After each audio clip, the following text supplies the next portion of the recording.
আসসালামু আলাইকুম।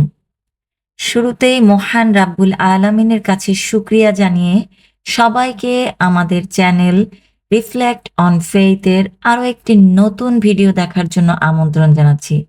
আশা করছি সবাই অনেক ভালো আছেন। আজ আমরা পবিত্র কোরআনুল কারিমের প্রথম সূরা আল ফাতিহা কি এবং কেন এ সম্পর্কে জানব। কিন্তু এটি অনেক বিস্তারিত একটি বিষয়, তাই আজ আমরা এর পার্ট ওয়ানে যে জিনিসগুলো জানব সেগুলো হলো ভূমিকা, নামকরণ, নাজিলের সময়কাল এবং সূরা ফাতিহার কিছু বৈশিষ্ট্য। সূরা ফাতিহার ভূমিকায় আমরা যেটা বলতে পারি যে ফাতিহা কোরআনুল কারিমের প্রথম বা ১ নম্বর সূরা। সূরার রুকু সংখ্যা ১ এবং আয়াত সংখ্যা ৭। এটি কোরআনুল কারিমের প্রথম নাজিলকৃত পূর্ণাঙ্গ সূরা। সূরা ফাতিহার প্রত্যেকটি বাক্য ও শব্দ উচ্চারণ করা অনেক সহজ। যে কেউ ইচ্ছা করলে সূরা ফাতিহা খুব সহজে মুখস্থ করতে পারে। মক্তব, মাদ্রাসা, মসজিদে কোরআনুল কারিমের প্রথম সবক সূরা ফাতিহার মাধ্যমেই দেয়া হয়। সালাত আদায়ের জন্য কোরআন কারিম থেকে প্রথম যে ১০টি সূরা মক্তবে শিখানো হয়, এক্ষেত্রে সূরা আল ফাতিহা প্রথম পড়ানো হয়। প্রত্যেক নামাজে সূরা আল ফাতিহা পুনঃ পুনঃ পাঠ করা হয় বলে এ সূরাকে সূরাতুস সালাত বা নামাজের সূরাও বলা হয়। এই সূরার ৭টি আয়াতে প্রথম ৪টি আয়াতে আল্লাহ তাআলার প্রশংসা এবং শেষ ৩টি আয়াতে বান্দার প্রার্থনার কথা বর্ণনা করা হয়েছে। নামকরণ। ফাতিহা অর্থ যা দিয়ে খোলা হয় বা শুরু করা হয়।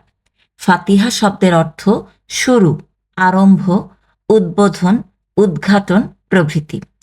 এই সূরা দিয়েই আল কোরআন কারিম শুরু করা হয়েছে, তাই এর নাম রাখা হয়েছে সূরা আল ফাতিহা।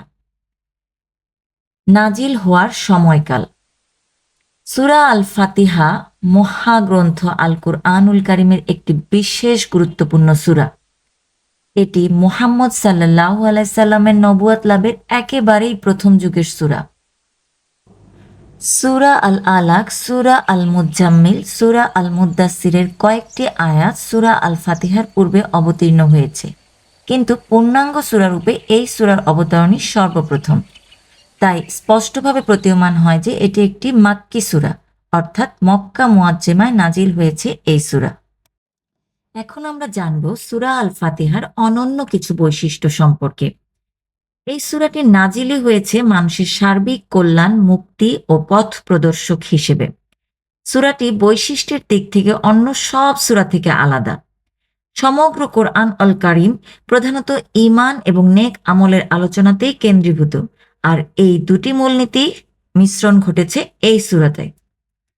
হাদিস শরীফে সূরা আল ফাতিহাকে সূরায়ে শেফাও বলা হয়েছে। সূরাতুল ফাতিহার আয়াত সংখ্যা ৭। প্রথম ৩টি আয়াতে আল্লাহ তাআলার প্রশংসা এবং শেষের ৩টি আয়াতে মানুষের পক্ষ থেকে আল্লাহ তাআলার নিকট প্রার্থনা ও আবেদনের বিষয়বস্তুর সংমিশ্রণ। মধ্যখানের একটি আয়াত প্রশংসা ও দোয়া মিশ্রিত। এখন আমরা এই সূরা নিয়ে কিছু হাদিস জানব। এই সূরা এবং সূরা আল বাকারার শেষ ৩টি আয়াত হলো আল্লাহর পক্ষ থেকে প্রেরিত বিশেষ নূর, যা ইতিপূর্বে কোনো নবীকে দেয়া হয়নি। মুসলিম শরীফ। যে ব্যক্তি নামাজে সূরা আল ফাতিহা পাঠ করল না, তার সালাত অপূর্ণাঙ্গ। রাসূল সাল্লাল্লাহু আলাইহি সাল্লাম এই কথাটি ৩ বার বলেছেন। মিশকাত শরীফ। আবু সাঈদ খুদরি রাদিয়াল্লাহু আনহু বললেন, একবার এক সফরে আমাদের এক সাথী জনৈক গোত্রপতিকে শুধুমাত্র সূরায়ে ফাতিহা পড়ে ফু দিয়ে সাপের বিষ ঝাড়েন এবং তিনি সুস্থ হন। বুখারী শরীফ। সূরা আল ফাতিহার বিশেষ মর্যাদা হল আল্লাহ তাআলা এটিকে নিজের ও বান্দার মধ্যে ভাগ করে নিয়েছেন। একে বাদ দিয়ে আল্লাহ তাআলার নৈকট্য লাভ করা সম্ভব নয়।